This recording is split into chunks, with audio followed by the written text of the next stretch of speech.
ಬಸವ ಧರ್ಮ ಪೀಠ, ಬಸವ ಮಹಾಮನೆ, ಬಸವ ಕಲ್ಯಾಣ ಇವರುಗಳ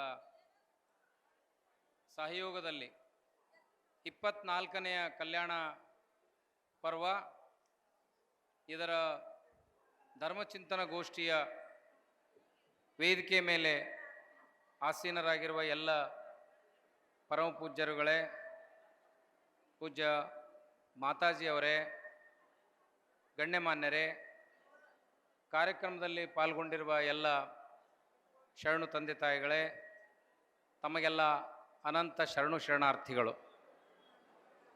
ಬಹುಶಃ 24 ವರ್ಷಗಳಿಂದ ಬಹಳ ಒಂದು ಅದ್ಭುತವಾದ ಪರಿಕಲ್ಪನೆ ಪೂಜ್ಯ ಲಿಂಗಾನಂದ ಅಪ್ಪಗಳು ಹಾಗೂ ಜಗದ್ಗುರು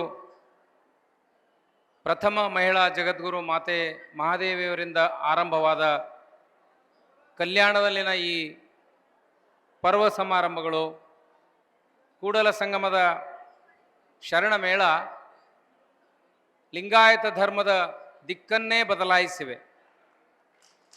ಕರ್ನಾಟಕದಲ್ಲಿ ಸಾವಿರಾರು ಮಠಗಳಿದ್ದರೂ ಕೂಡ ಲಿಂಗಾನಂದ ಅಪ್ಪಗಳು ಬರೋವರೆಗೂ ಲಿಂಗಾಯತ ಒಂದು ಸ್ವತಂತ್ರ ಧರ್ಮ ಅಂತ ಹೇಳುವಂಥ ಧೈರ್ಯ ಯಾವ ಮಠಾಧೀಶರಿಗೂ ಇರಲಿಲ್ಲ ಅನ್ನೋದೇ ವಿಷಾದನೀಯ ಸಂಗತಿ. ಆದರೆ ಹಾಗೆ ಹೇಳಲಿಕ್ಕೆ ಬಹಳ ದೊಡ್ಡ ಧೈರ್ಯ, ಎದೆಗಾರಿಕೆ ಮತ್ತು ವೈಜ್ಞಾನಿಕ ಹಿನ್ನೆಲೆ ಬೇಕಾಗಿತ್ತು. ನಾವೆಲ್ಲ ವಿದ್ಯಾರ್ಥಿಗಳಾಗಿದ್ದಾಗ ಧಾರವಾಡದ ಕಡಪ ಮೈದಾನದಲ್ಲಿ ಲಿಂಗಾನಂದಪ್ಪಗಳವರ ಪ್ರವಚನವನ್ನು ಕೇಳ್ತಾ ಇರಬೇಕಾದಾಗ ಇಷ್ಟಲಿಂಗದ ಕುರಿತು, ಈ ಲಿಂಗಾಯತ ಎನ್ನುವುದು ಹೇಗೆ ಸ್ವತಂತ್ರ ಧರ್ಮ ಅನ್ನೋದನ್ನು ಅವರು ಹೇಳುವ ಸಂದರ್ಭದಲ್ಲಿ ಈ ಕುರಿತು ಲಿಂಗಾಯತ ಧರ್ಮದಲ್ಲಿ ಚರ್ಚೆಯೇ ಸಾಗಿರಲಿಲ್ಲ. ಆದರೆ ಈಗ ಸುಮಾರು 50 ವರ್ಷಗಳ ಈ ಪಯಣದಲ್ಲಿ 100ಕ್ಕೆ 80ರಷ್ಟು ಜನ ಲಿಂಗಾಯತರು ಲಿಂಗಾಯತ ಎಂಬುದೊಂದು ಸ್ವತಂತ್ರ ಧರ್ಮ ಅನ್ನುವಂಥ ಅರ್ಥ ಮಾಡಿಕೊಳ್ಳುವಂಥ ಸಂದರ್ಭದಲ್ಲಿ ನಾವಿರಲಿಕ್ಕೆ ಕಾರಣ ಪರಮ ಪೂಜ್ಯ ಲಿಂಗಾನಂದಪ್ಪಗಳು ಮತ್ತು ಮಾತೆ ಮಹಾದೇವಿಯವರು.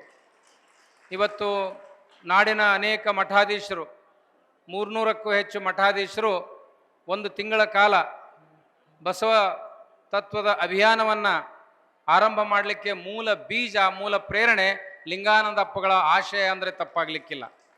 ಯಾಕೆಂದರೆ ಅಲ್ಲಿವರೆಗೂ ಈ ಹಿಂದೂ ಧರ್ಮದ ಪ್ರಖರತೆಯಲ್ಲಿ, ಹಿಂದೂ ಧರ್ಮದ ಅಬ್ಬರದಲ್ಲಿ ಲಿಂಗಾಯತ ಧರ್ಮ ತನ್ನ ಅಸ್ತಿತ್ವವನ್ನು ತೋರಿಸುವುದು ಭಾಳ ಕಠಿಣವಾದ ಕೆಲಸ ಇತ್ತು. 12ನೇ ಶತಮಾನದಲ್ಲಿ ಈ ಧರ್ಮವನ್ನು ನಾಶ ಮಾಡಲಿಕ್ಕೆ ಇರುವ ಒಂದು ಅಸ್ತ್ರ ಏನಾಗಿತ್ತು ಅಂದರೆ ವಚನಗಳನ್ನು ನಾಶ ಮಾಡಬೇಕು ಅನ್ನೋದಾಗಿತ್ತು. ಹಾಗೆ ಕೋಟ್ಯಾಂತರ ವಚನಗಳನ್ನು ಬರೆದ ಸಂದರ್ಭದಲ್ಲಿ ಅವರು ಅಷ್ಟೆಲ್ಲ ವಚನಗಳನ್ನು ನಾಶ ಮಾಡಿದರೂ ಕೂಡ ಇರುವ 50,000 ವಚನಗಳ ಮೂಲಕ ನಾವು ಇವತ್ತು ಇಡೀ ಜಗತ್ತನ್ನೇ ಆಳಬಹುದು ಅನ್ನೋದನ್ನು ವಚನಶಾಸ್ತ್ರ ನಮಗೆ ತೋರಿಸಿಕೊಟ್ಟಿದೆ. ಆದರೆ ಅದರ ವಿಶ್ಲೇಷಣೆ, ಅದರ ವಿವರಣೆ, ವಚನಗಳನ್ನು ಗ್ರಹಿಸುವ ರೀತಿ, ಇಷ್ಟಲಿಂಗದ ಪರಿಕಲ್ಪನೆ, ಜಾತ್ಯತೀತ ಸ್ವರೂಪ, ಇದನ್ನು ಮನನ ಮಾಡಿಕೊಟ್ಟವರು ಲಿಂಗಾನಂದಪ್ಪಗಳು. ಆಗ ಇನ್ನೊಂದು ಪ್ರಶ್ನೆ ಇತ್ತು. ಸ್ತ್ರೀ ಸಮಾನತೆ ಬಗ್ಗೆ ಅಕ್ಕ ಮಹಾದೇವಿಯನ್ನು ಮೊದಲ first liberated lady of the world ಅಂತ ಕರಿತಾ ಇದ್ರು. ಆದರೆ ಯಾವುದೇ ಮಹಿಳೆಯರನ್ನು ಒಂದು ಪೀಠಕ್ಕೆ ಜಗದ್ಗುರುಗಳನ್ನಾಗಿ ಮಾಡುವ ಧೈರ್ಯವನ್ನು ತೋರಿಸಿರಲಿಲ್ಲ. ಆದರೆ ಲಿಂಗಾನಂದಪ್ಪಗಳು ಆ ಕಾಲದಲ್ಲಿ ಪೂಜ್ಯ ಮಾತಾಜಿಯವರನ್ನು ಪ್ರಥಮ ಜಗದ್ಗುರುಗಳನ್ನಾಗಿ ಘೋಷಣೆ ಮಾಡೋದರ ಮೂಲಕ ಬಹಳ ದೊಡ್ಡ ಕ್ರಾಂತಿಯನ್ನು ಮಾಡಿದರು. ಇವತ್ತು ಅದೇ ಪರಂಪರೆ ಎಷ್ಟು ಅದ್ಭುತವಾಗಿ ಮುಂದುವರೆದಿದೆ ಅಂದರೆ, ಹಾಗೆ 2 ರೀತಿಯ ಸಮಾಜವನ್ನು ನಾವು ಕಟ್ಟಬೇಕಾಗ್ತದೆ. ಒಂದು ಬೌದ್ಧಿಕವಾಗಿ ಸಮಾಜವನ್ನು ಕಟ್ಟಬೇಕು, ಇನ್ನೊಂದು ಭೌತಿಕವಾಗಿ ಸಮಾಜವನ್ನು ಕಟ್ಟಬೇಕು. ಆದರೆ ಎಲ್ಲ ಭಾಳಷ್ಟು ದಾರ್ಶನಿಕರು ಈ ಸಮಾಜವನ್ನು ಬೌದ್ಧಿಕವಾಗಿ ಕಟ್ಟುವಂಥ ಪ್ರಯತ್ನವನ್ನು ಮಾಡಿ ನಶಿಸಿ ಹೋಗ್ಬಿಡ್ತಾರೆ. ಆದರೆ ಮಾತಾಜಿಯವ್ರಿಗೆ ಏನು ಗೊತ್ತಿತ್ತಂದ್ರೆ ಈ ಸಮಾಜವನ್ನು ಭೌತಿಕವಾಗಿಯೂ ಕಟ್ಟಬೇಕು ಅಂತ ಗೊತ್ತಿತ್ತು. ಹಾಗೆ ಕೂಡಲ ಸಂಗಮ ಕೇವಲ ವಚನಾಕಿತಕ್ಕೆ ಮೀಸಲಾಗಿದ್ದ ಕೂಡಲ ಸಂಗಮವನ್ನು ಪ್ರವಾಸಿ ತಾಣವನ್ನಾಗಿ ಕರ್ನಾಟಕ ಸರ್ಕಾರ ಮಾಡೋದಕ್ಕೆ ಮೊದಲೇ ಮಾತೆ ಮಹಾದೇವಿಯವರು ಕೂಡಲ ಸಂಗಮದಲ್ಲಿ ಭೌತಿಕವಾದ ಒಂದು ಪರಿಕಲ್ಪನೆಯನ್ನು ಕೊಟ್ಟರು. ಆದರೆ ತಾತ್ವಿಕವಾಗಿ ಏನೇ ಸಣ್ಣ ಪುಟ್ಟ ಭಿನ್ನಾಭಿಪ್ರಾಯಗಳು ಇದ್ದರೂ ಕೂಡ ಮಾತಾಜಿ ಮತ್ತು ಲಿಂಗಾನಂದರು ಹಾಕಿಕೊಟ್ಟ ಮಾರ್ಗ ಇದೆಯಲ್ಲ, ಅದು ಬಸವ ತತ್ವದ ರಾಜಮಾರ್ಗ ಅಂತ ನಾನು ಕರಿತೇನೆ. ಆ ಬಸವ ತತ್ವಕ್ಕೆ ಒಂದು ರಾಜಮಾರ್ಗ, ಅಂತಾರಾಷ್ಟ್ರೀಯ ಮನ್ನತೆ. ಬರೀ ನಾವು ಬಸವಣ್ಣನನ್ನು ವಿಶ್ವಗುರು ಅಂತ ಹೇಳ್ತೀವಿ, ಆದರೆ ಒಂದು ಪದವನ್ನು ಬಳಸಿದ ಕ್ಷಣ ಯಾರೂ ವಿಶ್ವಗುರು ಆಗಂಗಿಲ್ಲ. ಆ ವಿಶ್ವಗುರು ಅನ್ನಲಿಕ್ಕೆ ಇರಬೇಕಾದ ಮಾನದಂಡಗಳನ್ನು, ಮಾನ್ಯತೆಯನ್ನು ನಾವು ಜಗತ್ತಿಗೆ ತೋರಿಸ್ಕೊಡ್ಬೇಕಾಗ್ತದೆ. ಹಾಗೆ ಅಸ್ಖಲಿತವಾದ ಇಂಗ್ಲೀಷ್ನಲ್ಲಿ, ಅಸ್ಖಲಿತವಾದ ಹಿಂದಿಯಲ್ಲಿ, ಕನ್ನಡದಲ್ಲಿ ನಿರಂತರ ಲಿಂಗಾನಂದಪ್ಪಗಳು ಮಾಡಿದ್ರಿಂದ ಇವತ್ತು ನಾವು ವಚನಗಳನ್ನು ಹೇಳಿ ಧೈರ್ಯವಾಗಿ ಬದುಕಲಿಕ್ಕೆ ಸಾಧ್ಯ ಆಗಿದೆ. ಅದರಲ್ಲೂ ವಿಶೇಷವಾಗಿ ಒಬ್ಬ ವ್ಯಕ್ತಿ ಮೊಳೆತ ಬೀಜ ಕಣ್ಣಿಗೆ ಕಾಣಂಗಿಲ್ಲ, ಆದರೆ ಬೆಳೆದು ನಿಂತ ಮರ ಕಣ್ಣಿಗೆ ಕಾಣ್ತದೆ. ಇವತ್ತು ನೀವೆಲ್ಲ ಲಿಂಗಾನಂದಪ್ಪಗಳು ಬಿತ್ತಿದ ಬೀಜದ ಹೆಮ್ಮರಗಳು, ಮರಗಳಾಗಿ ಇಲ್ಲಿ ಸಾಕ್ಷಿಯಾಗಿದೆ. ಆದರೆ ಎಷ್ಟೋ ಸಲ ಐತಿಹಾಸಿಕ ಅಪಚಾರ ಏನಾಗ್ತದಂದ್ರೆ, ನಾವು ಅವರು ಆ ಕಾಲದಲ್ಲಿ ಕಾಣದೇ ಇರುವಂಥ ಯಶಸ್ಸನ್ನು ನಾವು ಕಂಡಾಗ ಆ ಯಶಸ್ಸಿಗೆ ಕಾರಣರಾದವರನ್ನು ಸ್ಮರಣೆ ಮಾಡಿಕೊಳ್ಬೇಕಾಗ್ತದೆ. ಇವತ್ತು ಅಭಿಯಾನದಲ್ಲಿ ತಾವೆಲ್ಲ ನೇರವಾಗಿ ವಚನ ಟಿ ವಿಯಲ್ಲಿ ಅಭಿಯಾನದಲ್ಲಿ 31 ದಿನ ಏನು ನಡೀತು ಅನ್ನೋದನ್ನು ಒಂದು ದಿನಕ್ಕೆ 5 ತಾಸು ವೀಕ್ಷಣೆ ಮಾಡಿದಿರಿ. ಅಲ್ಲಿ ಭಾಳ ಅಸ್ಖಲಿತವಾಗಿ ಮಾತನಾಡಿ ಮುಖ್ಯಮಂತ್ರಿಗಳ ಗಮನ ಸೆಳೆದವರಂದರೆ ಮಾತೆ ಗಂಗಾದೇವಿ ಅವರು. ಕೊನೆಯ ದಿನ ಇವ್ರ ಮಾತುಗಳನ್ನು ಮುಖ್ಯಮಂತ್ರಿಗಳು ಎಷ್ಟು ಗಂಭೀರವಾಗಿ ಕೇಳ್ತಾ ಇದ್ರಂದ್ರೆ, ಎಷ್ಟು ಖಚಿತವಾಗಿ ಒಂದು ಧರ್ಮದ ಮಹಿಳೆ ಮಾತಾಡ್ತಾರಲ್ಲ ಅನ್ನುವಂಥ miracle was appeared on the stage. ಒಬ್ಬ ಮಹಿಳೆ ಮಾತಾಡೋದು ಬೇರೆ, ಆದರೆ ತಾತ್ವಿಕವಾಗಿ ಐತಿಹಾಸಿಕವಾಗಿ ಮಾತನಾಡುವಂಥ ಧೈರ್ಯವನ್ನು ಕೊಟ್ಟವರು ಮಾತೆ ಮಹಾದೇವಿಯವರು. ಅಂಥ ಒಂದು ಅದ್ವಿತೀಯ ಸ್ವರೂಪಕ್ಕೆ ನನಗೆ ಭಾಳ ಚೆನ್ನಾಗಿ ನೆನಪಿದೆ. ನಾನು ವಿದ್ಯಾರ್ಥಿ ದಿಸೆಯನ್ನು ಮುಗಿಸಿ ಕಾಲೇಜು ಉಪನ್ಯಾಸಕನಾದ ಹೊತ್ತಿನಲ್ಲಿ 90ರ ದಶಕದಲ್ಲಿ ಮಾತಾಜಿಯವರ ಶರಣಮೇಳಕ್ಕೆ ಇಲ್ಕಲ್ಲಿನ ಮಹಾಂತಪ್ಪಗಳು ಹಾಗೆ ಗದುಗಿನ ತೋಂಟದಾರ್ಯ ಮಹಾಸ್ವಾಮಿಗಳು ಮುಂದೆ ನಿಂತು ಆ ಶರಣ ಸಂಗಮವನ್ನು ಅತ್ಯಂತ ಯಶಸ್ವಿಗೊಳಿಸಿದರು. ಅದಕ್ಕೆ ಕಾರಣ ಏನಂದರೆ, ಮಠಾಧೀಶರಿಗೊಂದು ಅರಿವು ಮತ್ತು ಜಾಗೃತಿ ಏನಾಯಿತು ಅಂದ್ರೆ, ಇವರಿಬ್ಬರು ಸಮಾಜ ಕಟ್ಟುವ ಕೆಲಸ ಮಾಡ್ತಾ ಇದ್ದಾರೆ, ಬಸವಣ್ಣನ ತತ್ವವನ್ನು ಸಾರಲಿಕ್ಕೆ ಧೈರ್ಯ ತೋರಿಸಿದ್ದಾರೆ ಅನ್ನೋದು ಅರ್ಥವಾದಾಗ ಬಹಿರಂಗವಾಗಿ ಬೆಂಬಲಿಸಿ ಇಡೀ ಮಾತಾಜಿ ಮತ್ತು ಲಿಂಗಾನಂದರಿಗೆ ಒಂದು ದೊಡ್ಡ ನೈತಿಕ ಶಕ್ತಿಯನ್ನು ತಂದುಕೊಟ್ರು. ಲಿಂಗಾನಂದಪ್ಪಗಳ ಕೊನೆಯ ದಿನಗಳಲ್ಲಿ ಅವರು ಗದಗಿನ ತೋಂಟದಾರ್ಯ ಮಠಕ್ಕೆ ಬಂದಿರಲಿಲ್ಲ, ಯಾವುದೇ ವಿರಕ್ತ ಮಠಗಳಿಗೆ ಬಂದಿರಲಿಲ್ಲ. ಅಷ್ಟೊಂದು ಅಸ್ಖಲಿತವಾಗಿ ಮಠಗಳ ವ್ಯವಸ್ಥೆಯನ್ನು ಟೀಕೆ ಮಾಡ್ತಾ ಇದ್ರು. ಆದರೆ ಅವರ ಕೊನೆಯ ದಿನಗಳಲ್ಲಿ ಅವರ ಅನುಭವಕ್ಕೆ, ಅವರ ಭಾಷಣಕ್ಕೆ ನಾನು ತೋಂಟದಾರ್ಯ ಮಠದಲ್ಲಿ ಸಭೆಯನ್ನು ನಡೆಸುವುದರ ಮೂಲಕ ಸಾಕ್ಷಿಯಾಗಿದ್ದು ನನಗೆ ಅದ್ಭುತವಾದ ಅನುಭವವನ್ನು ಕೊಡ್ತು. ಎಷ್ಟು ಅಸ್ಖಲಿತವಾಗಿ ಅವರು ಈ ತತ್ವದ ಅನಿವಾರ್ಯತೆಯನ್ನು, ಈ ತತ್ವವನ್ನು ಬೆಳೆಸುವ ರೀತಿಯನ್ನು ಅವತ್ತು ಹೃದಯಂಗಮವಾಗಿ ವಿವರಣೆ ಮಾಡಿದರು. ಅಂಥ ಒಂದು ಚೈತನ್ಯ ಶಕ್ತಿಯಾಗಿ ಇವತ್ತು ಕೂಡಲ ಸಂಗಮದಲ್ಲಿ ಅಲ್ಲಿ ಶರಣಮೇಳ ನಡೀತಾ ಇರೋದು. ಇಲ್ಲಿ ಇವತ್ತು ಮೊದಲ ಬಾರಿಗೆ ಇವತ್ತು ಸರ್ಕಾರ 650 ಕೋಟಿ ರೂಪಾಯಿ ವೆಚ್ಚದ ಅನುಭವ ಮಂಟಪವನ್ನು ನಿರ್ಮಾಣ ಮಾಡ್ತಾ ಇದೆ. ಬಹುಶಃ ಇಡೀ ಜಗತ್ತಿನಲ್ಲಿ ಸರ್ಕಾರಿ ವೆಚ್ಚದ ಮೊಟ್ಟ ಮೊದಲ ಬಹುದೊಡ್ಡ ಧಾರ್ಮಿಕ ಕೆಲಸ ಅದು. ಎಲ್ಲರೂ ಬೇರೆ ಬೇರೆ ಪ್ರೈವೇಟ್ ಕಂಪನಿಗಳು, ಸರ್ಕಾರೇತರ ಸಂಸ್ಥೆಗಳು ಒಂದು ಧರ್ಮದ ನಾಯಕನ ಬಗ್ಗೆ ಒಂದು ಶಿಲಾಶಾಸನವನ್ನು ಅಥವಾ ಸ್ಮಾರಕಗಳನ್ನು ನಿರ್ಮಾಣ ಮಾಡ್ತಾರೆ. ಮೊದಲನೇ ಸಲ ಸರ್ಕಾರದಲ್ಲಿ ಇದು ಯಾಕೆ ಭಾರತ ದೇಶದಲ್ಲಿ ಸಾಧ್ಯ ಆಯಿತು ಅಂದರೆ, ಸಂವಿಧಾನದಲ್ಲಿ ಇರುವ ಎಲ್ಲ ಆಶಯಗಳು ಬಸವ ತತ್ವದಲ್ಲಿ ಇರೋದರಿಂದ ಬಸವಣ್ಣನನ್ನು ಒಬ್ಬ ಧರ್ಮಕ್ಕೆ ಸೀಮಿತ ಮಾಡೋಕ್ಕಾಗಲಿಲ್ಲ. ಸರ್ಕಾರದ ಮುಂದೆ ಈ ಪ್ರಶ್ನೆ ಬಂತು, ಯಾವುದೇ ಒಂದು ಧರ್ಮಕ್ಕೆ why lot of money should be contributed to single religion? If money is given to single religion it is a constitutional violation ಅನ್ನುವಂಥ ಮಾತು ಬಂದಾಗ, ಬಸವಣ್ಣ ಮತ್ತು ಬಸವಣ್ಣನವರ ತತ್ವಗಳು ಸಂವಿಧಾನಕ್ಕೆ ಪೂರಕವಾಗಿದ್ದಾವೆ ಅನ್ನುವ ಮಾತುಗಳ ಮೂಲಕ ಇವತ್ತು 650 ಕೋಟಿ ರೂಪಾಯಿ ಅನುಭವ ಮಂಟಪ ಬಂದು ಇಡೀ ಜಗತ್ತೇ ಬಸವ ಕಲ್ಯಾಣದ ಕಡೆ ನೋಡುವಂಥ ಸಾರ್ಥಕ ಕೆಲಸ ಮುಂದಿನ ವರ್ಷ ನಡೀತದೆ. ಅದಕ್ಕೆ ಕಾರಣ ಲಿಂಗಾನಂದಪ್ಪಗಳು, ಮಾತಾಜಿ ನಿರಂತರವಾಗಿ ಮಾಡಿದ ಹೋರಾಟ. ಅಷ್ಟಲ್ಲದೆ ಕೂಡಲ ಸಂಗಮ ಕೇವಲ ಒಂದು ಪೂಜೆಯ ಕೇಂದ್ರವಾಗಿತ್ತು. ಕೂಡಲ ಸಂಗಮ ವೈದಿಕರ ಶ್ರದ್ಧಾ ಕೇಂದ್ರವಾಗಿತ್ತು. ಮಾತಾಜಿ ಶರಣಮೇಳವನ್ನು ಮಾಡೋದ್ರ ಜೊತೆಗೆ ಅಲ್ಲಿ ವಸತಿ ವ್ಯವಸ್ಥೆಯನ್ನು ಕಲ್ಪಿಸಿ ಯಾವುದನ್ನು ಸರ್ಕಾರ ಮಾಡಬೇಕಂತ ಮನಸ್ಸು ಮಾಡ್ತದೆ ಅಥವಾ ಬಸವಾದಿ ಶರಣರ ಫಾಲೋವರ್ಸ್ ಮಾಡಬೇಕಂತ ಮನಸ್ಸು ಮಾಡ್ತಾರೆ, ಅದರ ಭಿತ್ತಿಯನ್ನು, ಅದರ ಸ್ವರೂಪವನ್ನು ಸಾಧ್ಯವಾಗಿಸಿದ ಶ್ರೇಯಸ್ಸು ಮಾತಾಜಿಯವರಿಗೆ ಸಲ್ತದೆ. ಅದಕ್ಕೆ ನಾನು ಲಿಂಗಾನಂದರನ್ನು ಬೌದ್ಧಿಕ ಶಕ್ತಿ ಅಂತ ಕರೆದ್ರೆ, ಮಾತಾಜಿಯವರನ್ನು ಬೌದ್ಧಿಕ ಮತ್ತು ಭೌತಿಕ ಶಕ್ತಿ ಅಂತ ಕರಿತೀನಿ. ಇವತ್ತು ಸಾವಿರಾರು ಕೋಟಿ, ನೂರಾರು ಕೋಟಿ ಬೆಲೆ ಬಾಳುವಂಥ ಭೌತಿಕ ಸಂಪತ್ತನ್ನು ಇಟ್ಟು ಹೋಗಿ ಈ ಲಿಂಗಾಯತ ಧರ್ಮವನ್ನು ಜಾಗತಿಕ ಮನ್ನಣೆ ಪಡೀಲಿಕ್ಕೆ ಕಾರಣ ಆಗಿದ್ದಾರೆ. ಬೆಂಗಳೂರು ಮೈಸೂರು ರಸ್ತೆಯಲ್ಲಿ ಆ ಕಾರಿಡಾರ್ನಲ್ಲಿ ಭವ್ಯವಾದ ಬಸವ ವಿಗ್ರಹ ಕಾಣ್ತದೆ. ಅದು ಏನು ಅಂತ ಗೊತ್ತಿಲ್ಲಾರ್ದವ್ರು ಪ್ರಶ್ನೆ ಮಾಡ್ತಾರಲ್ಲ, ಆಗ ಬಸವಣ್ಣನ ಬಗ್ಗೆ ಹೇಳಬೇಕಾಗ್ತದೆ. ನಮ್ಗೆ ಎಷ್ಟೋ ತಕರಾರು ಅನಿಸ್ತೈತಿ, ಇವೆಲ್ಲ ಭೌತಿಕ ಯಾವುದು? ಸ್ಥಾವರ ಕಳಿವುಂಟು ಜಂಗಮ ಕಳಿವಿಲ್ಲ ಅಂತ ಬಸವಣ್ಣ ಹೇಳ್ತಾನ, ನಾವ್ಯಾಕೆ ಬಸವಣ್ಣವರ ವಿಗ್ರಹಗಳನ್ನು ನಿಲ್ಲಿಸ್ತಾ ಹೊರಟಿವಿ ಅಂತ ಅನ್ನಿಸ್ತಿತ್ತು. ಆದರೆ ಇವತ್ತು ಗದಗಿನ ಭೀಷ್ಮ ಕೆರೆಗೆ ಬಂದಾಗ 116 ಅಡಿಯ ಬಸವಣ್ಣನ ವಿಗ್ರಹವನ್ನು ನೋಡಿದಾಗ ಇವ್ರು ಯಾರು ಅಂತ ಬೇರೆ ದೇಶದವ್ರು ಕೇಳ್ತಾರಲ್ಲ, ಆಗ ಉತ್ತರ ಕೊಡಲಿಕ್ಕೆ ಸಾರ್ಥಕವಾದ ಧೈರ್ಯ ಬರಲಿಕ್ಕೆ ಬಸವಾದಿ ಶರಣರ ವಿಗ್ರಹಗಳು ಬೇಕು. ಹಾಗೆ ಮೈಸೂರು ಬೆಂಗಳೂರು ಕಾರಿಡಾರ್ ರಸ್ತೆಯಲ್ಲಿ ಓಡಾಡ್ತಾ ಇರಬೇಕಾದಾಗ ಎಡಭಾಗದಲ್ಲಿ ಬಸವಣ್ಣನ ವಿಗ್ರಹ ಕಂಡಾಗ ಇವರು ಯಾರು ಅಂತ ಜಗತ್ತಿಗೆ ಗೊತ್ತಾಗಬೇಕು. He is the first parliamentarian in the world. That is the biggest answer to the whole democratic world in the society. ಜಗತ್ತಿಗೆ ಉತ್ತರ ಯಾರು ಕೊಡಬೇಕಾಗಿತ್ತು ಅಂದ್ರೆ ಬಸವಣ್ಣನವರನ್ನ ಧರ್ಮಗುರು ಅಂತ ಕೊಡೋದಕ್ಕಿಂತಲೂ ಆಚೆಗೆ ಬಸವಣ್ಣನವರನ್ನ ಒಬ್ಬ ಜಗತ್ತಿಗೆ ಮೊದಲ ಪಾರ್ಲಿಮೆಂಟನ್ನು ಕೊಟ್ಟಂಥವ್ರು, ಸಂಸತ್ತನ್ನು ಕೊಟ್ಟಂಥವ್ರು. ನೋಡಿ, ಇಲ್ಲಿ 108 ಅಡಿಯ ವಿಗ್ರಹವನ್ನು ಇಲ್ಲಿ ಸ್ಥಾಪನೆ ಮಾಡಿದರು. ಇದರ ಮೂಲಕ ಬಸವ ಕಲ್ಯಾಣ ಒಂದು ಶ್ರದ್ಧಾ ಕೇಂದ್ರವಾಗಿ ಬೆಳೀತು. ಕೂಡಲ ಸಂಗಮದಷ್ಟು ಬಸವ ಕಲ್ಯಾಣ ಜನಪ್ರಿಯ ಆಗಿರಲಿಲ್ಲ. ಮಾತಾಜಿಯವರು ಎಷ್ಟು ಕೌಶಲ್ಯತೆ ಕುಶಲತೆ, ಅವರ ಮುಂದಾಲೋಚನೆ ಎಷ್ಟು ಅದ್ಭುತವಾಗಿತ್ತು ಅಂದ್ರೆ ಬಸವ ಕಲ್ಯಾಣವನ್ನು ಮೊದಲು ಜನಾಕರ್ಷಕ ಕೇಂದ್ರವಾಗಿ ಮಾಡಬೇಕು. First you should attract the tourist. ಪ್ರಯಾಣಿಕರನ್ನು ಅಟ್ರಾಕ್ಟ್ ಮಾಡಿ 4 ಜನ ಸೇರಿದಾಗ ನೀವು ತತ್ವ ಹೇಳಬೇಕು. ಸುಮ್ಮನೆ ತತ್ವ ಹೇಳಿದ್ರೆ ಯಾರು ಕೇಳಲ್ಲ. ಈ ಶರಣ ಮೇಳ ಮಾಡಿದ ಉದ್ದೇಶ ಏನು? ಜಾತ್ರೆಯನ್ನು ಸೇರಿಸೋ ಉದ್ದೇಶ ಅಂದ್ರೆ ಇಲ್ಲಿ 10,000 ಜನ ಸೇರಿದಾಗ ತತ್ವ ಹೇಳಿದ್ರೆ ಅದರಲ್ಲಿ 1000 ಜನ ಆದರೂ ತತ್ವ ಅರ್ಥ ಮಾಡಿಕೊಳ್ತಾರೆ ಅನ್ನುವಂಥ ಟೆಕ್ನಿಕ್ ಮಾತಾಜಿಯವರಿಗೆ ಗೊತ್ತಿತ್ತು, ಅಂತಸತ್ವ ಅದು ಗೊತ್ತಿತ್ತು. ಇಲ್ಲಿ ಬಸವ ಕಲ್ಯಾಣಕ್ಕೆ ನಾವು ಯಾರು ಮಾತಾಜಿ ಇಷ್ಟು ದೊಡ್ಡ ವಿಗ್ರಹ ಕಟ್ಟೋವರೆಗೂ ನಾವು ಬಸವ ಕಲ್ಯಾಣದ ಕಡೆ ನೋಡೇ ಇರಲಿಲ್ಲ. ಬಸವ ಕಲ್ಯಾಣವನ್ನು ದೊಡ್ಡ ವಿಗ್ರಹ ಮಾಡೋದ್ರ ಮೂಲಕ ಇಲ್ಲಿ ಕರ್ಕೊಂಡು ಬಂದರು. ಆಮೇಲೆ ಸರ್ಕಾರ ಆಲೋಚನೆ ಮಾಡೋಕ್ಕೆ ಶುರು ಮಾಡ್ತು. ಸರ್ಕಾರದ ಮಟ್ಟದಲ್ಲಿ ಭಾಳ ಸಲ ಚರ್ಚೆ ಆಯಿತು.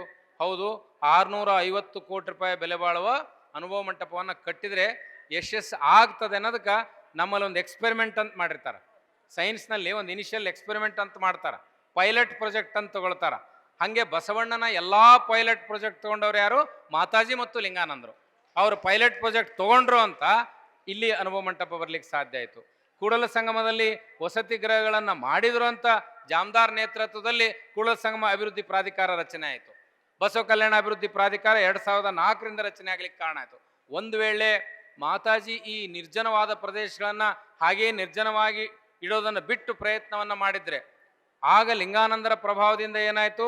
ವಿ ಸಿದ್ದರಾಮಣ್ಣವರು ಬಂದರು. ವಿ ಸಿದ್ದರಾಮಣ್ಣವರ ಪ್ರಭಾವದಿಂದ ಏನಾಯಿತು? ಬಾಲ್ಕಿಯ ಚನ್ನಬಸವ ಪಟ್ಟದ ದೇವರಿಗೆ ಬಸವ ತತ್ವದ ಬಗ್ಗೆ ಒಂದು ಅಪಾರವಾದ ಆಸಕ್ತಿ ಮತ್ತು ಕಾಳಜಿ ಬಂತು. ಈ ಭಾಗದಲ್ಲಿ ಬಾಲ್ಕಿಯ ಚನ್ನಬಸವ ಪಟ್ಟದ ದೇವರು ಇರದೇ ಹೋಗಿದ್ರೆ ನಮಗೆ ಯಾವ ಧರ್ಮನೂ ಗೊತ್ತಿರ್ತಿರ್ಲಿಲ್ಲ, ಯಾವ ಲಿಂಗಾಯತಿಸಮ್ನೂ ಗೊತ್ತಿರಲಿಲ್ಲ. ಹೇಗೆ ದಶದಿಕ್ಕುಗಳಲ್ಲಿ ಬಸವಣ್ಣನ ಕೆಲಸ ನಡೀತು. ಬಸವಾದಿ ಶರಣರು ತಮ್ಮ ಪ್ರಾಣವನ್ನು ತ್ಯಾಗ ಮಾಡಿ, ಪ್ರಾಣವನ್ನು ಬಲಿದಾನ ಮಾಡಿ, ಇತಿಹಾಸದಲ್ಲಿ ಬರ್ತದೆ ಬಿಜ್ಜಳನಿಗೆ ಬಸವಣ್ಣನ ಮೇಲೆ ಅಪಾರವಾದ ಪ್ರೀತಿ ಮತ್ತು ಗೌರವ ಇತ್ತು, ಸ್ನೇಹಿತರಾಗಿದ್ದರು. ಬಸವಣ್ಣನವರು ನಾಶ ಆಗೋದು ಬ್ಯಾಡಾಗಿತ್ತು, ಅವ್ರಿಗೆ ಶರಣರು ನಾಶ ಆಗೋದು ಬ್ಯಾಡಾಗಿತ್ತು.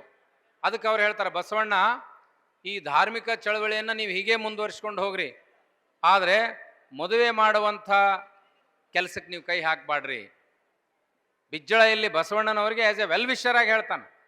ಆದ್ರೆ ಶರಣರು ಏನಂತಾರಂದ್ರೆ, ನಾವು ನಮ್ಮ ಪ್ರಾಣವನ್ನು ಬಲಿ ಕೊಟ್ಟು 21ನೇ ಶತಮಾನದಲ್ಲಿ ವಚನಗಳ ಸಾರ್ಥಕತೆಯನ್ನು ತೋರಿಸ್ಬೇಕಾದ್ರೆ ನಾವಿವತ್ತು ಪ್ರಾಣವನ್ನು ಬಲಿ ಕೊಡ್ಬೇಕಂತ ಹೇಳ್ತಾರೆ.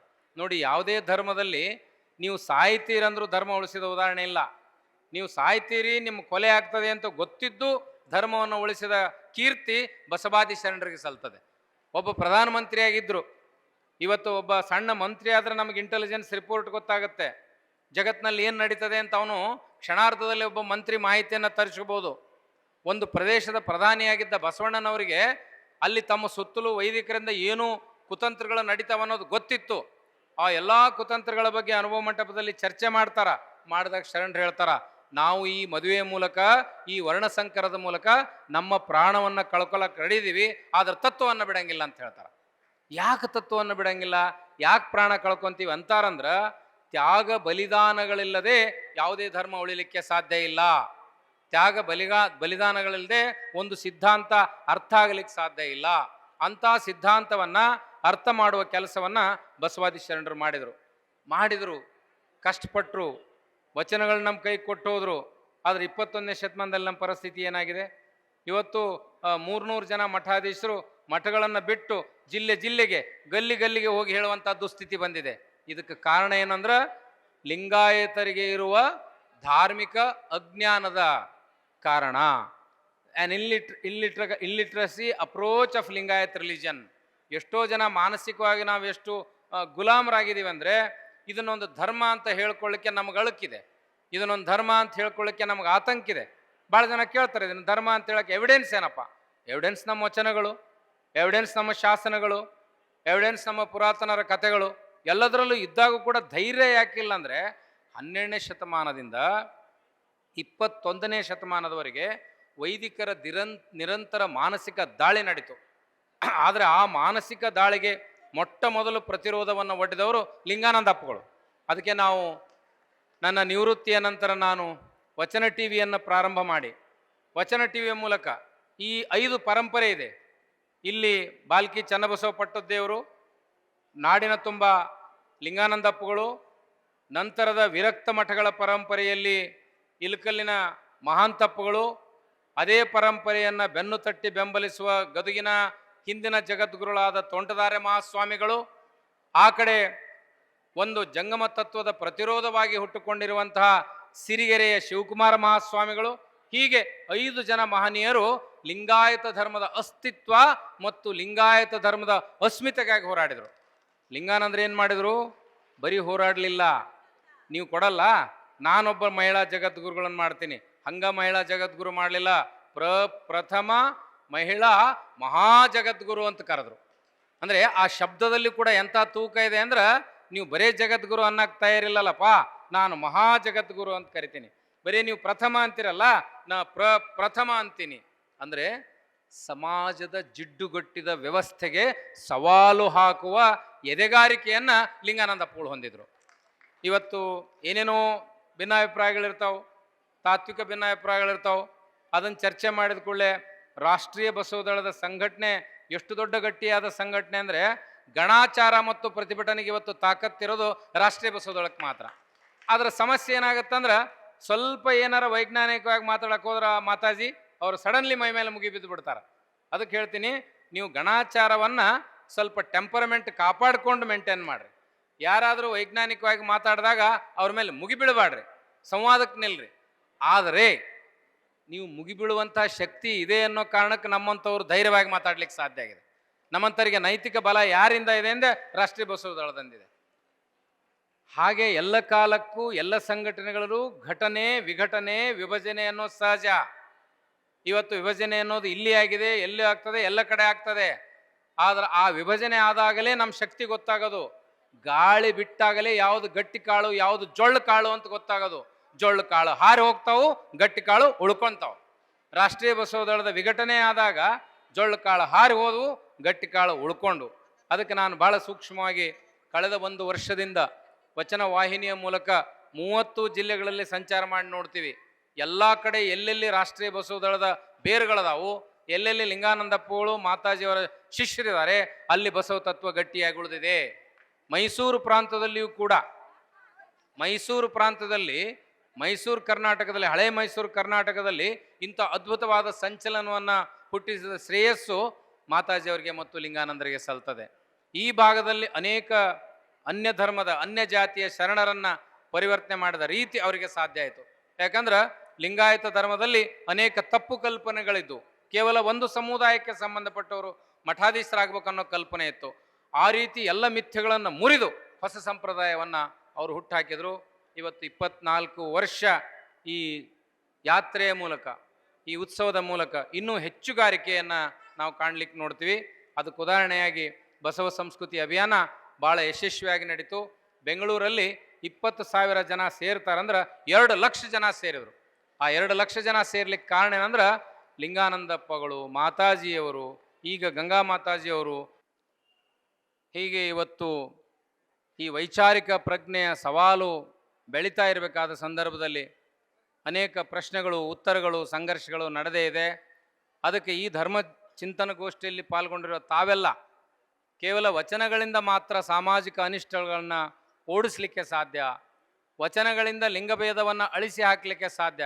ನೋಡಿ, ಭಾಳ ಸಂತೋಷ ಆಗೋದಂದರೆ ಮಾತಾಜಿಯವರು ಮತ್ತು ಅವರ ಕಲ್ಟ್ ಇದೆಯಲ್ಲ, ಅತಿ ಹೆಚ್ಚು ಜನ ಮಹಿಳೆಯರನ್ನ ಇಲ್ಲಿ ಬರಲಿಕ್ಕೆ ಸಾಧ್ಯ ಮಾಡಿದ್ದು ಕೇವಲ ಲಿಂಗಾಯತ ಧರ್ಮದಲ್ಲಿ. ಯಾವುದೇ ಧಾರ್ಮಿಕ ಸಭೆ ಸಮಾರಂಭಗಳಲ್ಲಿ ಹೆಣ್ಮಕ್ಳಿಗೆ ಸ್ಥಾನನೇ ಇರೋದಿಲ್ಲ. ನಾವು ಜಗತ್ತಿನಲ್ಲಿ ಭಾಳಷ್ಟು ಲಿಬರೇಟೆಡ್ ರಿಲಿಜನ್ಸ್ ಅಂತ ಕರಿತೀವಿ. ಯಾವ ಲಿಬರೇಟೆಡ್ ರಿಲಿಜನ್ಸ್ಗೂ ಕೂಡ ಹೆಣ್ಮಕ್ಳಿಗೆ ಸ್ಥಾನ ಇಲ್ಲ. ಆದರೆ ಇಲ್ಲಿ ಮೊದಲ ಆದ್ಯತೆ ಹೆಣ್ಮಕ್ಳಿಗೆ ಸಿಗಲಿಕ್ಕೆ ಕಾರಣ ಮಾತಾಜಿಯವರ ಇಚ್ಛಾಶಕ್ತಿ. ಅಂಥ ಇಚ್ಛಾಶಕ್ತಿಗೆ ಯುರೋಪ್ನಿಂದ ಬಸವ ತತ್ವಕ್ಕೆ ಪ್ರೇರಿತರಾಗಿ ಒಬ್ಬ ಮಹಿಳೆ ಬಂದು ನಮ್ಮ ಧ್ವಜದ ಇವತ್ತು ಆ ಶಟಸ್ಥಲ ಧ್ವಜಾರೋಹಣವನ್ನು ಮಾಡ್ತಾರಂತಂದ್ರೆ this is a pride and privilege of madam. You have come all the way from Europe and you have try to understood the real strength and philosophy of Baswa philosophy, and once you try to understand the deepest spiritual system of Akkama Devi, it is very, very easy to spread spiritualism, psychological aspect, women empowerment. Most of the things could be understood and spread throughout the world. So I deeply request you to reread the vachanas and try to translate in your respective languages and spread it. I am honored and I feel very proud and privileged to see you on this dais with Indian culture sari. Initially I did not recognize you as you were wearing the sari, and I don't know what are the things you liked much in Lingayat philosophy. So how Lingayat is a separate religion which has got its own quality to implement the values of society. Mainly the discrimination between man and woman. There is no discrimination, there is no religious discrimination in Lingayat philosophy. It is the only philosophy where women is respected, where women is adored. In rest of the philosophy, women is adored and respected only in poetry. But here we are respected women, women are respected here from the bottom of our heart. So I express my grateful attitude towards you, your approach to understand Lingayat philosophy. ಹೀಗೆ ನಾನು ಇತ್ತೀಚೆಗೆ ಕಳೆದ ವರ್ಷದಲ್ಲಿ ಒಂದು 20 ರಾಷ್ಟ್ರಗಳಿಗೆ ಹೋಗಿದ್ದೆ. ಎಲ್ಲ ರಾಷ್ಟ್ರಗಳಲ್ಲಿ ಇವತ್ತು ವಚನ ಗೊತ್ತಿದೆ. ಫ್ರಾನ್ಸ್ನಲ್ಲಿ ಒಂದು ನಡೆದ ಸಮಾರಂಭದಲ್ಲಿ ಅಲ್ಲಿ ಫ್ರೆಂಚ್ ವಚನಗಳನ್ನು ಇಟ್ಟುಕೊಂಡು ವಚನಗಳ ಬಗ್ಗೆ ಸ್ಮರಣೆ ಮಾಡ್ತಾರೆ. ಇಂಗ್ಲೆಂಡಿನ ಥೇಮ್ಸ್ ನದಿ ದಂಡೆ ಮೇಲೆ ಇವತ್ತು ಬಸವಣ್ಣ ಬಂದಿದ್ದಾನೆ. ಇವತ್ತು ಇಂಗ್ಲೆಂಡಿಗೆ ಹೋಗುವ ಪ್ರತಿಯೊಬ್ಬ ಪ್ರವಾಸಿಗರು ಬಸವಣ್ಣನ ನೋಡಿ ಇವ್ರು ಯಾರು ಅಂತ ಕೇಳ್ತಾರೆ. ಯಾವಾಗ ಇವ್ರು ಯಾರು ಅಂತ ಕೇಳ್ತಾರೆ ಅವ್ರು ಕೊಡೋ ಉತ್ತರ, ಇಲ್ಲಿವರೆಗೂ ನಾವು ಜಗತ್ತಿನಲ್ಲಿ ಮೊದಲ ಸಂಸತ್ತನ್ನು ಕಂಡುಹಿಡಿದವರು ಇಂಗ್ಲೆಂಡ್ನವರು ಅಂತ ಹೇಳ್ತಿದ್ವಿ, ಈಗ ಗೊತ್ತಾಗಿದೆ ಮೊದಲ ಸಂಸತ್ತು ಪ್ರಾರಂಭ ಆಗಿದ್ದು ಈ ನೆಲದ ಬಸವ ಕಲ್ಯಾಣದಲ್ಲಿ, ನಾಟ್ ಇನ್ ಇಂಗ್ಲೆಂಡ್, ಇಂಗ್ಲೆಂಡ್ನಲ್ಲಿ ಅಲ್ಲ. ಹಾಗಾದರೆ who is the first founder of parliament? Basavanna is the first founder of the parliament, which is endorse, accepted, agreed in the Britain parliament. Britain ಪಾರ್ಲಿಮೆಂಟ್ನಲ್ಲಿ ಯಾವುದೇ ಸತ್ಯವನ್ನು ಅಷ್ಟು ಬೇಗ ಒಪ್ಪಂಗಿಲ್ಲ. ನಿರಂತರವಾದ ಚರ್ಚೆ ನಡೀತದೆ ಪಾರ್ಲಿಮೆಂಟ್ನಲ್ಲಿ. House of Commons, House of ಲಾರ್ಡ್ನಲ್ಲಿ ಚರ್ಚೆ ನಡೀತದೆ. ಹೆಂಗೆ ನಾವು ಒಬ್ಬ ವ್ಯಕ್ತಿನ ಜಗತ್ ಪ್ರಸಿದ್ಧ ವ್ಯಕ್ತಿ ಅಂತ ಒಪ್ಕೊಳಕ್ಕಾಗ್ತದೆ? ಸುಮ್ಮನೆ ಒಪ್ಕೊಳಕ್ಕಾಗಂಗಿಲ್ಲ. ಅದಕ್ಕೆ ಸಾಕ್ಷಿ ಕೇಳ್ತಾರೆ. ಅದಕ್ಕೆ ಸಾಕ್ಷಿಗಳನ್ನು ಇಂಗ್ಲೀಷ್ನಲ್ಲಿ ಟ್ರಾನ್ಸ್ಲೇಟ್ ಆದ ವಚನಗಳನ್ನು ಕೊಡ್ತಾರೆ. ಭಾರತ ದೇಶದ ಸಂವಿಧಾನದಲ್ಲಿರುವ ಅಂಶಗಳನ್ನು ಕೊಡ್ತಾರೆ. ಅದನ್ನೆಲ್ಲ ಹೋಲಿಸಿ ನೋಡ್ಕೊಂಡ್ಮೇಲೆ ಬಸವಣ್ಣನವರ ವಿಗ್ರಹವನ್ನು ಥೇಮ್ಸ್ ನದಿ ದಂಡೆ ಮೇಲೆ ನೀಡಲಿಕ್ಕೆ ಒಪ್ಪಿಗೆಯನ್ನು ಕೊಡ್ತಾರೆ. ಜಗತ್ತಿನ ಮೊಟ್ಟ ಮೊದಲ ಧಾರ್ಮಿಕ ನಾಯಕ ಥೇಮ್ಸ್ ನದಿ ದಂಡೆಯನ್ನು ಅಲಂಕರಿಸಿದವರು. ನಾವು ಮೊನ್ನೆ ಅಲ್ಲಿ ಹೋಗಿ ಸಾಣೆಹಳ್ಳಿ ಶ್ರೀಗಳ ನೇತೃತ್ವದಲ್ಲಿ ಕಾರ್ಯಕ್ರಮ ಮಾಡಿ ಅಲ್ಲಿನ ಇಂಗ್ಲೆಂಡಿನ ಮತ್ತು ಕನ್ನಡದ ಅನೇಕ ಬಸವ ಭಕ್ತರೊಂದಿಗೆ ಚರ್ಚೆ ಮಾಡಿದಾಗ ಈಗ ಜಗತ್ತಿಗೆ ಬಸವಣ್ಣ ಏನು ಅಂತ ಅರ್ಥ ಆಗಿದೆ. ಜಗತ್ತಿಗೆ ಬಸವಣ್ಣ ಏನು ಅಂತ ಅರ್ಥ ಮಾಡ್ಕೊಳ್ಳೋಕ್ಕೆ ಮಾತಾಜಿಯವರು 50 ವರ್ಷ ಕಷ್ಟಪಟ್ಟರು, ಲಿಂಗಾನಂದರು 50 ವರ್ಷ ಕಷ್ಟಪಟ್ಟರು. 50 ವರ್ಷದ ಪ್ರತಿಫಲ ಈಗ ಬಿಡ್ತಾ ಇದೆ. ಫಗ ಹಳಕಟ್ಟಿಯವರು ವಚನಗಳನ್ನು ಕಂಡು ಹಿಡಿಲಿಲ್ಲ ಅಂದರೆ ಈ ಧರ್ಮ ಕತ್ತಲೆಯಲ್ಲಿ ಇರ್ತಿತ್ತು. ಈಗ ನಮ್ಮ ಕೈಯಲ್ಲಿ ವಚನಗಳಿದ್ದಾವೆ. ಧರ್ಮದ ಬಗ್ಗೆ ಒಂದು ಸ್ಪಷ್ಟತೆ ಸಿಕ್ಕಿದೆ. ಈ ಥರದ ಶರಣ ಮೇಳಗಳ ಬಗ್ಗೆ ಯಾವುದೇ ಒಬ್ಬ ಪ್ರಧಾನಮಂತ್ರಿ ತನ್ನ ಸ್ಥಾನವನ್ನು ಕಳ್ಕೊಂಡು ಶಾಸ್ತ್ರವನ್ನು ಉಳಿಸಿದ ಉದಾಹರಣೆ ಇದೆ. ನಾವು ಬ್ರಹ್ಮ ಪದವಿಯನ್ನು ಒಲ್ಲೆ, ವಿಷ್ಣು ಪದವಿಯನ್ನು ಒಲ್ಲೆ, ನಾನಾವ ಪದವಿಯನ್ನು ಒಲ್ಲೆ ಅಂತ ಹೇಳ್ತಾನೆ ಪದವಿಗಳಿಗಾಗಿ ಪುರಸ್ಕಾರಗಳಿಗಾಗಿ ಬೆನ್ನು ಹತ್ತದೆ ಬಸವಾದಿ ಶರಣರ ಕೆಲಸಗಳನ್ನು ಮಾಡೋಣ. ಅಂಥ ಕೆಲಸಕ್ಕೆ ನಮ್ಮ ವಚನ ಟಿವಿ ನಿಮ್ಮ ಎಲ್ಲರಿಗೂ, ಕೇವಲ ಪ್ರಮುಖರಿಗಲ್ಲ ಸಾಮಾನ್ಯರಿಗೂ ಕೂಡ ವೇದಿಕೆಯನ್ನು ಕಲ್ಪಿಸಿಕೊಡುವಂಥ ಕೆಲಸ ಮಾಡ್ತಾ ಇದೆ. ನೀವು ಯಾರು ಲಿಂಗಾಯತ ತತ್ವದ ಬಗ್ಗೆ ಮಾತಾಡ್ತೀರಿ, ಬನ್ನಿ ನಮ್ಮ ವಚನ ಟಿವಿಯಲ್ಲಿ ಮಾತಾಡ್ರಿ, ನಾನು ವೇದಿಕೆಯನ್ನು ಕಲ್ಪಿಸಿಕೊಡ್ತೇನೆ. ಇನ್ನೊಂದು ಅಂತರಂಗದ ಸೂಕ್ಷ್ಮ ವಿಚಾರ ಏನು ಅಂತಂದರೆ, ಈ ಬಾರಿ ನಮ್ಮ ಪ್ರಥಮ ವಾರ್ಷಿಕೋತ್ಸವದಲ್ಲಿ ವಚನ ಟಿವಿ ನಾಡಿನ 5 ಜನರಿಗೆ ರಾಷ್ಟ್ರೀಯ ಪ್ರಶಸ್ತಿಯನ್ನು ಕೊಡಲಿಕ್ಕೆ ನಿರ್ಣಯ ಮಾಡಿದೆ. ಆ 5 ರಾಷ್ಟ್ರೀಯ ಪ್ರಶಸ್ತಿಗಳನ್ನು ನಾವು ಈ ನೆಲದಲ್ಲಿ ಕೊಟ್ಟರೆ ಸಾಲಂಗಿಲ್ಲ, ಇಸ್ಲಾಂ ರಾಷ್ಟ್ರದಲ್ಲಿ ಕೊಡಬೇಕು ಅಂತೇಳಿ ದುಬೈನಲ್ಲಿ ಅದರ ವಾರ್ಷಿಕೋತ್ಸವವನ್ನು ಆಚರಣೆ ಮಾಡ್ತಾ ಇರೋದು ಬಸವಣ್ಣನ ಶಕ್ತಿಯೇ ಕಾರಣ, ಬಸವಾದಿ ಶರಣರ ಮೌಲ್ಯಗಳೇ ಕಾರಣ. ಇನ್ನೂ ಒಂದು ರಹಸ್ಯವನ್ನು ನಮ್ಮ ವಚನ ಟಿವಿಯ ರಾಷ್ಟ್ರೀಯ ಪುರಸ್ಕಾರ ಸಮಿತಿಯವರ ಕ್ಷಮೆಯನ್ನು ಕೋರಿ ನಿಮಗೆಲ್ಲ ಭಾಳ ಜನ ನೆರೆದಿದ್ದೀರಿ ಅಂತ ಹೇಳ್ತೀನಿ. ಆ ರಾಷ್ಟ್ರೀಯ ಪುರಸ್ಕಾರ ಪಡೆದವರಲ್ಲಿ ಮಾತೆ ಗಂಗಾದೇವಿಯವರು ಒಬ್ಬರು ಅನ್ನೋದನ್ನು ನಾನಿವತ್ತು ಹೇಳಲಿಕ್ಕೆ ಭಾಳ ಸಂತೋಷ ಅನ್ನಿಸ್ತದೆ. ಹಂಗೆ ನೋಡಿದರೆ ಈ ಪ್ರಶಸ್ತಿನ ಡಿಕ್ಲೇರು ನಮ್ಮ ಪ್ರಶಸ್ತಿ ಸಮಿತಿಯವ್ರು ಮಾಡಬೇಕು, ನನಗೇನು ಅಧಿಕಾರ ಇಲ್ಲ. ಆದ್ರೆ ನಿಮ್ಮನ್ನೆಲ್ಲ ನೋಡಿ ನನಗೆ ಭಾಳ ಆಗಿರೋ ಆನಂದನ ತಡ್ಕೊಳಕ್ಕಾಗ್ತಾ ಇಲ್ಲ. ಮತ್ತು ಮಾತಾಜಿಯವರಿಗೆ ರಾಷ್ಟ್ರೀಯ ಪ್ರಶಸ್ತಿ ಬಂತು ಅಂತ ನಿಮಗೆಲ್ಲ ಹೇಳಿಲ್ಲ ಅಂದರೆ ಹೆಂಗ ಅಂತೇಳಿ ನನಗೆ ಹೇಳ್ಬೇಕಂತ ಅನ್ನಿಸ್ತು. ಆ ಪ್ರಥಮ ಪ್ರಶಸ್ತಿಯನ್ನು ವಚನ ಟಿವಿ ಕೂಡ ಮಾಡುವ ರಾಷ್ಟ್ರೀಯ ಪುರಸ್ಕಾರವನ್ನು ಮಾತೆ ಗಂಗಾದೇವಿಯವರು ಪಡೆದಿದ್ದಾರೆ ಅಂತ ಹೇಳಲಿಕ್ಕೆ ನಂಗೆ ಭಾಳ ಸಂತೋಷ ಅನ್ನಿಸ್ತಾ ಇದೆ. ಆ ಪ್ರಶಸ್ತಿಯನ್ನು ನವೆಂಬರ್ 29ರಂದು ದುಬೈನಲ್ಲಿ ನಡೆಯುವ ಅಂತಾರಾಷ್ಟ್ರೀಯ ಸಭಾಭವನದಲ್ಲಿ ಮಾತಾಜಿಯವರು ಆ ಪ್ರಶಸ್ತಿಯನ್ನು ಸ್ವೀಕಾರ ಮಾಡ್ತಾರೆ. ಅದನ್ನು ಕಣ್ತುಂಬಿಕೊಂಡು ನೋಡಲಿಕ್ಕೆ ನೀವು ಬರೋರಿದ್ದರೆ ಒಂದು 100 ಜನರಿಗೆ ಮಾತ್ರ ಬರಲಿಕ್ಕೆ ಅವಕಾಶ ಇದೆ, ನೀವು ಬರ್ಬೋದು. ನನಗೆ ಆಶ್ಚರ್ಯ ಆಯಿತು, ಮಾತಾಜಿ ವಿದೇಶ ಪ್ರವಾಸ ಮಾಡ್ತಾ ಇರೋದು ಇದೇ ಮೊದಲು ಅಂತ. ಬಸವಣ್ಣ ಅವರನ್ನು ವಚನ ಟಿವಿ ರಾಷ್ಟ್ರೀಯ ಪುರಸ್ಕಾರಕ್ಕಾಗಿ ಕರೆಸಿಕೊಳ್ಳುವಂಥ ಯೋಗ ಇದೆ ಅನ್ನೋದು ನನಗೆ ಭಾಳ ಸಂತೋಷವನ್ನು ಉಂಟು ಮಾಡಿದೆ. ಖರೆ ಅಂದ್ರೆ ನಾವು ಇನ್ನು 2 ದಿನ ಬಿಟ್ಟು ಅದನ್ನು ಡಿಸ್ಕ್ಲೋಸ್ ಮಾಡಬೇಕಾಗಿತ್ತು. ಆದ್ರೆ ನನಗೆ ಅಚಾನಕ್ಕಾಗಿ ಅನಿರೀಕ್ಷಿತವಾಗಿ ಈ ಸಭೆಗೆ ಧರ್ಮಚಿಂತನ ಗೋಷ್ಠಿಗೆ ಮಾತಾಡ್ರಿ ಅಂತ ಕರೆದಾಗ ನನಗೆ ಆ ಸಂತೋಷವನ್ನು ಮುಚ್ಚಿಟ್ಕೊಳ್ಳೋಕೆ ಆಗಲಿಲ್ಲ.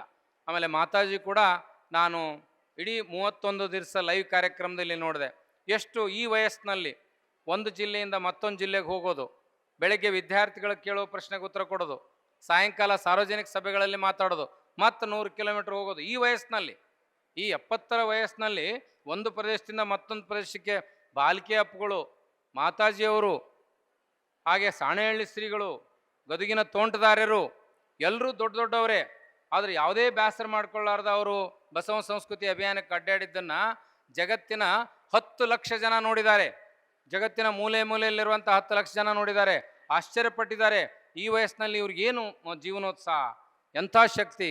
ನಮ್ಮ ಗುರುಬಸವ ಪಟ್ಟದೇವರು ಭಾಳ ಆ್ಯಕ್ಟಿವ್ ಆಗಿ 30 ದಿನ ಆ ಬಾಲ್ಕಿ ಕಡೆ ತಿರುಗಿ ನೋಡ್ಲಾರ್ದಂಗೆ ಬಸವ ಸಂಸ್ಕೃತಿ ಅಭಿಯಾನವನ್ನು ಯಶಸ್ವಿಗೊಳಿಸಿದ್ದಾರೆ. ಹೀಗೆ ಎಲ್ಲ ಬಸವ ತತ್ವದ ವಿರಕ್ತ ಮಠಾಧೀಶರೆಲ್ಲರೂ ಒಕ್ಕೂಡಿರೋದು, ಒಗ್ಗಟ್ಟಾಗಿರೋದು, ಭಾಳ ದೊಡ್ಡ ಒಂದು ಸಂದೇಶವನ್ನು ಜಗತ್ತಿಗೆ ಕಳಿಸಿದ್ದಾರೆ. ಬಸವ ತತ್ವ, ಲಿಂಗಾಯತರು ಹೋರಾಟಕ್ಕೆ ನಿಂತರೆ ಎಲ್ಲವನ್ನೂ ಬಿಟ್ಟು ಒಗ್ಗಟ್ಟಾಗ್ತಾರೆ, ಮನಸ್ಸು ಮಾಡಿದರೆ ಇರೋ ಮಠನೂ ಬಿಟ್ಟು ಹೋಗ್ತಾರೆ ಅನ್ನೋದನ್ನು ಇವತ್ತು ಜಗತ್ತಿಗೆ ನೀವೆಲ್ಲ ತೋರಿಸಿದಿರಿ. ಗಂಗಾ ಮಾತಾಜಿಯವರಿಗೆ 3 ಜವಾಬ್ದಾರಿ ಇದೆ: ಕೂಡ್ಲ ಸಂಗಮ, ಬಸವ ಕಲ್ಯಾಣ, ರಾಜಾಜಿನಗರ ಬೆಂಗಳೂರು, ಕುಂಬಳಗೋಡು. ಇವುಗಳೆಲ್ಲ ಭಾಳ ದೊಡ್ಡ ರಾಜಸತ್ತೆಯ ಸಂಪತ್ತನ್ನು ಮಾತಾಜಿಯವರು ಬಿಟ್ಟು ಹೋಗಿದ್ದಾರೆ. ಕೇವಲ ಭೌತಿಕ ಸಂಪತ್ತಲ್ಲ, ನಿಮ್ಮಂಥ ಲಕ್ಷಾಂತರ ಭಕ್ತರ ಹೃದಯ ಸಂಪತ್ತನ್ನು ಕೊಟ್ಟು ಹೋಗಿದ್ದಾರೆ. ಈ ಏನಿಲ್ಲ, ಈ ಹೃದಯ ಸಂಪತ್ತನ್ನು ಕಾಪಾಡಿಕೊಳ್ಬೇಕು. ಈ ಹೃದಯ ಸಂಪತ್ತಿಗೆ ಒಂದು ಭಾವನಾತ್ಮಕ ಶಕ್ತಿಯನ್ನು ತುಂಬಬೇಕು ಅನ್ನುವಂಥ ಕೆಲಸ ಇವತ್ತು ನಡೆದಿದೆ. ಇಂಥ ಸಂದರ್ಭದಲ್ಲಿ ಈ ಗೋಷ್ಠಿಗೆ ನನ್ನನ್ನು ಆಹ್ವಾನಿಸಿ 4 ಮಾತುಗಳನ್ನು ಹಂಚಿಕೊಳ್ಳೋಕ್ಕೆ, ನಾನು ನಿತ್ಯ ವಚನ ಟಿ ವಿ ಮೂಲಕ, ಅದಕ್ಕೆ ನಾವು ಲಿಂಗಾಯತರು ಬಸವ ತತ್ವ ಅನುಯಾಯಿಗಳಿಗೊಂದು ತಂತ್ರಜ್ಞಾನವನ್ನು ಬಳಸ್ಕೊಳ್ಳೋಕೆ ಗೊತ್ತಿರಬೇಕು. ನಮ್ಮ ಮಂದಿ 20 ಲಕ್ಷ ಗಟ್ಟಲೆ ಜನ ನೋಡ್ಯಾರ, ಆದ್ರೆ ಸಬ್ಸ್ಕ್ರೈಬ್ ಆಗಿಲ್ಲ. ಆದರೆ ಬೇರೆ ಧರ್ಮದಲ್ಲಿ ಹಂಗೆ ಆಗಂಗಿಲ್ಲ, ನೋಡಲಿ ಬಿಡಲಿ ಮೊದಲು ಸಬ್ಸ್ಕ್ರೈಬ್ ಆಕ್ಕಾರ. ಅದಕ್ಕೆ ದಯವಿಟ್ಟು ನೀವು ನಮ್ಮ ತತ್ವವನ್ನು, ನಮ್ಮ ಸಾರವನ್ನು ಜಗತ್ತಿಗೆ ಸಾರುವಂಥ ಕೆಲಸದಲ್ಲಿ ನೀವು ಭಾಗಿಗಳಾಗಬೇಕು. ನಾನು ನಿಮ್ಮನ್ನೇನು ಹಣ ಕೇಳಂಗಿಲ್ಲ, ಆಸ್ತಿ ಕೇಳಂಗಿಲ್ಲ, ನಿಮ್ಮ ಅಂತಸ್ತು ಕೇಳಂಗಿಲ್ಲ, ಅಧಿಕಾರ ಕೇಳಂಗಿಲ್ಲ, ಪ್ರಶಸ್ತಿ ಕೇಳಂಗಿಲ್ಲ. ನೀವು ವಚನ ಟಿ ವಿ ಸಬ್ಸ್ಕ್ರೈಬ್ ಆಗಿ ವಚನ ಟಿ ವಿಯಲ್ಲಿ ನೀವು ಭಾಗವಹಿಸಿ ಜಗತ್ತಿಗೆ ಕಾಣ್ರಿ ಅನ್ನೋದನ್ನು ಹೇಳ್ತೀನಿ, ಬಯಸ್ತೀನಿ. ಇಂಥ ಒಂದು ಅಪರೂಪದ ಪ್ರಸಂಗ ನನಗೆ ಮಾತೆ ಮಹಾದೇವರ ಜೊತೆ, ಲಿಂಗಾನಂದಪ್ಪಗಳ ಜೊತೆ ವಿದ್ಯಾರ್ಥಿ ದಶೆಯಲ್ಲಿ ಭಾಳ ಸಂಪರ್ಕ ಇತ್ತು. ಆವಾಗ ನಾನು ಅನೇಕ ಸಭೆಗಳಲ್ಲಿ ಭಾಗವಹಿಸ್ತಿದ್ದೆ. ಭಾಳ ದಿನಗಳ ನಂತರ ನನಗೆ ಮಾತೆ ಗಂಗಾದೇವಿಯವರು ಪರಿಚಯ ಆಯಿತು, ಭಾಳ ಸಂತೋಷ ಆಯಿತು. ಅವರು ಇಷ್ಟೊಂದು ಸೃಜನಾತ್ಮಕವಾಗಿ ಜನರನ್ನು ಕಟ್ಟುವಂಥ ಕೆಲಸ ಮಾಡ್ತಾ ಇದ್ದಾರೆ.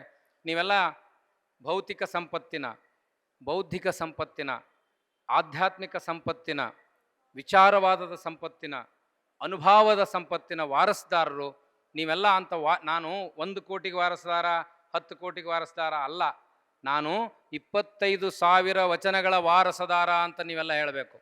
ನಾನು ನಮ್ಮ ತಂದೆ ತಾಯಿ ಇನ್ಕಮ್ ಟ್ಯಾಕ್ಸ್ ತುಂಬ ವಾರಸುದಾರಲ್ಲ.